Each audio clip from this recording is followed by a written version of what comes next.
December 26, 1944. The phone rang at Supreme Headquarters Allied Expeditionary Force. On the other end, General George S. Patton delivered 4 words that changed everything. "We're through to Bastogne."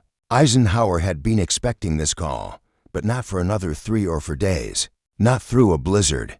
Note after the impossible 90 pivot every essayed couldn't be done. For once, Patton had actually kept his word and done the impossible. What Eisenhower said in that moment and in the hours that followed revealed everything about their complicated relationship. The turning point of the Battle of the Bulge, and what happens when genius delivers against all odds. This is the story of that phone call and the words that followed. Words of relief, gratitude, frustration, and begrudging admiration. Let's begin. December 19, 1944. The emergency meeting at Verdun that would become legendary. German forces had smashed through American lines in Verdun, creating a massive bulge in Allied defenses. The 101st Airborne was surrounded at Bastogne, a critical road junction. If Bastogne fell, German armor could potentially reach the coast and split Allied armies in two. Eisenhower convened his top commanders to coordinate response. The atmosphere was grim. This was the largest German offensive since 1940, catching Allied forces completely by surprise. Commanders reported chaos, disorganization, and uncertainty about German objectives. Then Eisenhower asked the critical question, how soon can you attack north to relieve Bastogne? Most generals hesitated, calculating logics and troop movements. Then Patton spoke up on December 22nd with 3 divisions. The room went silent. Other commanders thought Patton was grandstanding again. To disengage 3 divisions from active combat in the Saar, rotate them 90, move them over 100 and through winter conditions, and launch a coordinated attack in 48 hours. It was operationally impossible. Eisenhower's reaction was carefully controlled. He knew Patton's reputation for making bold promises he couldn't always keep, but he also knew Patton was his best hope. According to witnesses, Eisenhower leaned forward and spoke quietly but firmly. "George, I want you to understand something. The 101st Airborne is surrounded. If they're overrun, it's a catastrophe militarily and for American morale. When you say December 22nd, do you mean that or are you being optimistic?" Patton met Eisenhower's ease. "Ike, I've already done the planning. My staff has 3 contingency plans prepared. I anticipated this meeting before you called it. On December 22nd, my 4th Armored Division will attack north toward Bastogne. I stake my career on it." Eisenhower considered this. Patton had actually prepared for the scenario before the Germans even attacked, a level of foresight that even Eisenhower hadn't expected. But could Patton actually execute? Eisenhower made his decision. "All right, George, you've got your chance. But understand, if you can't deliver this, if those paratroopers are lost because you promised what you couldn't achieve, there will be consequences. No more second chances." Patton nodded. "I'll be there, Ike, counting it." After the meeting, Eisenhower pulled his chief of staff, General Walter Bedell Smith, aside. Smith later recorded the conversation. The boss said it was taking a huge gamble on George. If Patton failed, both their careers might be over. But Ike believed, maybe for the first time, that George would actually follow through. The stakes were high enough that even Patton wouldn't dare exaggerate. Over the next 48 hours, Eisenhower received regular updates on Third Army's movements. The reports were almost unbelievable. Patton's force were actually doing it, disengaging, moving north, positioning for attack. By December 21st, Eisenhower allowed himself cautious optimism. Patton might actually pull this off. December 26, 1944, approximately 4:45 p.m. Eisenhower was in his office at Chef Headquarters in Versailles, reviewing situation reports from the Ardennes. The Battle off the Bulge was entering its 2nd week. American forces had stabilized the northern shoulder, but the situation remained critical. Estonia was still surrounded, though the 101st Airborne continued holding. Then his phone rang. The duty officer announced, "General Patton calling from Luxembourg." Sir. Eisenhower picked up immediately. "George Ike, we're through to Bastogne. The 4th Armored made contact with the 101st at 1650 hours. The corridor is narrow, but it's open. We're pushing supplies through now. There was a pause. Multiple witnesses in Eisenhower's face that afternoon recorded his reaction.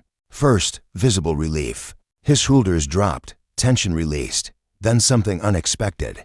Eisenhower's eyes became moist. He turned away from his staff for a moment, composing himself. "George, say that again." "You're a throw," confirmed Ike. Captain William Dwight's company from the 37th Tank Battalion made first contact. "Thepra troopers are battered, but holding. We're reinforcing the corridor now." Eisenhower's voice, when he spoke, was thick with emotion. "George, congratulations. You did it. You actually did it." Then more firmly, "How secure is the corridor?" Patton's response was characteristically, "German counterattacks are hitting us, but we're holding. I'm pushing more units through. By tomorrow, Bastogne will be secure." After a brief tactical discussion, Eisenhower ended the call. He sat for a moment in silence, then turned to his staff. General Smith recorded Eisenhower's second words. "Gentlemen, George Patton has just accomplished something I wasn't sure was possible. He promised December 10th, and he delivered December 26th. Given the weather and the conditions, that's close enough to miraculous." Then Eisenhower did something his staff rarely saw. He smiled broadly and said, "Get me a message to the 101st. Tell them relief has arrived and send my personal congratulations to General Patton and Third Army. They've just changed the entire complexion of this battle within hours of Patton's breakthrough." Eisenhower faced decisions about public messaging. The battle off the Bulge had created panic in the United States. Newspapers speculate about German victory, potential Allied collapse, and whether American forces were capable of stopping the Wehrmacht. Estonia's relief was the first genuinely good news since the offensive began. Eisenhower's public statement, released on December 27th, was carefully crafted. Units of Lieutenant General George S. Patton's Third Army have successfully broken through to relieve American forces surrounded at Bastogne. This operation executed under extremely difficult winter conditions and against determined enemy resistance demonstrates fighting quality of American soldiers and the operational excellency of their commanders. The defenders of Bastogne displayed extraordinary courage and determination. Their relief by Third Army forces marks a turning point in repelling the German offensive. The statement was diplomatic, praising both 101st Airborne's defense and Third Army's relief operation. But those close to Eisenhower noted what he said privately was more revealing. To British Field Marshal Montgomery, who was coordinating the northern response, Eisenhower wrote, "Patton's performance in relieving Bastogne was exceptional. The speed with which he pivoted his army and launched a coordinated attack exceeded my expectations, and I suspect German expectations as well." To General Bradley, Patton's immediate superior, Eisenhower was more candid. "George delivered when it mattered most. Whatever frustrations I've had with his behavior and insubordination, this operation justifies my decision to keep him in command. He did what no other general could have done." But Eisenhower also sent a personal note to Patton, and this message revealed the complexity of the relationship. "George, congratulations on a brilliant operation, brilliantly executed. Your planning, your army's execution, and your personal leadership made the difference. I am proud of what Third Army accomplished. However, I want to be clear. This does not erase previous issues or give license for future insubordination. You've proven what you can do when you follow orders and work within the command structure. Continue doing that, and there's no limit to what you can achieve." The message was pure Eisenhower, genuine praise combined with a reminder of boundaries. He wanted Patton to understand that success didn't excuse everything.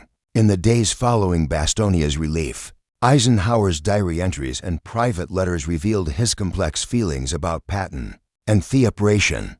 These weren't public statements for morale. They were honest reflections on command, leadership, and the burden of managing difficult subordinates. On December 28th, Eisenhower wrote to his wife, "Patton has done something remarkable.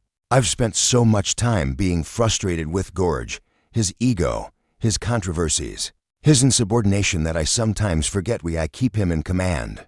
Bastogne reminded me when the stakes are highest, when the situation seems impossible, George delivers. I don't know if any other general could have done what he did. That's simultaneously reassuring and concerning." Am I the dependent o nony difficult man? To General Georgia Marshall, Army Chief of Staff, Eisenhower was more analytical. The Bastogne operation demonstrates both the strengths and challenges of coalition command. Patton's operational execution was flawless. Exactly the kind of aggressive mobile warfare we need, however. His ability to anticipate this crisis and prepare contingency plans raises questions about how much autonomy subordinate commanders should have. Patton prepared for a German offensive that most of us didn't see coming. He was right and we were wrong. How to balance that foresight against the need for unified command? In his personality, Eisenhower was brutally honest. George exhausts me. Managing him takes more energy than managing 3 normal commanders.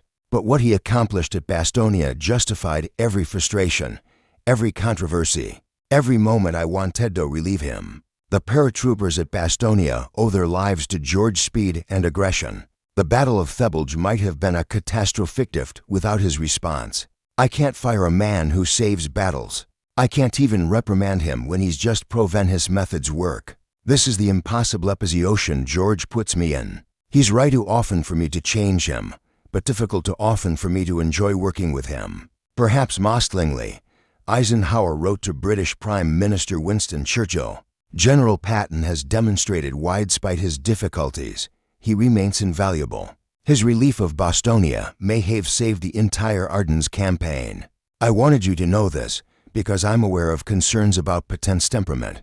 Those concerns are valid, but his operational capabilities are equally valid. And at this moment in theory, we need those capabilities more than we need easy personalities. The relief of Bastogne permanently changed how Eisenhower viewed and managed Patton.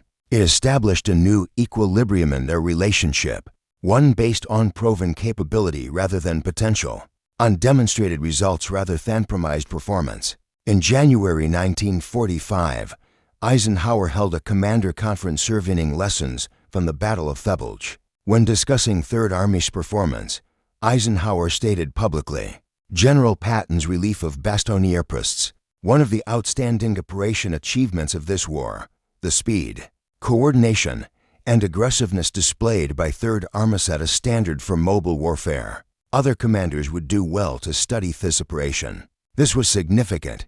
Eisenhower was essentially holding up Patton as a model, something he'd been reluctant to do given Patton's controversies. But Bastogne had earned Patton that recognition, at least operationally. However, Eisenhower also made clear this didn't mean unlimited license. In a private meeting with Patton in February 1945, Eisenhower reportedly said, George, Bastogne bought you credibility that will last rest of this war. Don't waste it. You've proven you can do the impossible when it matters. Now prove you can follow orders when they don't suit your preferences. Be the general I know you can be, the one who delivers miracles but also respects command structure. Fourth remainder of the European campaign. Eisenhower gave Patton more operational freedom than he gave other commanders. Third Army received ambitious objectives and the resources to achieve them with less micromanagement than before Bastogne. Eisenhower had learned that Patton performed best when given clear objectives and room to maneuver. Years after the war, in his memoir, Crusade in Europe, Eisenhower wrote, General Patton's relief of Bastogne vindicated me decision to retain him despite numerous controversies. His rapid movement of 3 divisions throttleable weather, his aggressive attack, and his breakthrough to the surrounded garrison demonstrated operational excellence at the highest level. History will judge Patton by his battlefield achievements, and Bastogne stands among his finest. In private correspondence days later, Eisenhower was more personal. George and I had a complicated relations. He frustrated me instantly. But when I got that phone call on December 26, 1944, hearing we're through to Bastogne, I felt profound relief and gratitude. In that moment, all the frustrations didn't matter. George had saved those paratroopers and possibly saved the entire Ardennes campaign. That's what I remember most. Not the controversies, but the moment when he delivered exactly when it mattered most. The phone call that announced Bastogne's relief was more than a tactical update. It was vindication, validation, and the defining moment of the Eisenhower-Patton relationship. What Eisenhower said revealed admiration, relief, and Theberton of commanding difficult genius. If this story of leadership, pressure, and impossible achievement resonated with you, subscribe for more untold moments from history's great commanders. Hit like, drop a comment about leadership and difficult subordinates, and share with anyone who appreciates the complexity of command. Thanks for watching.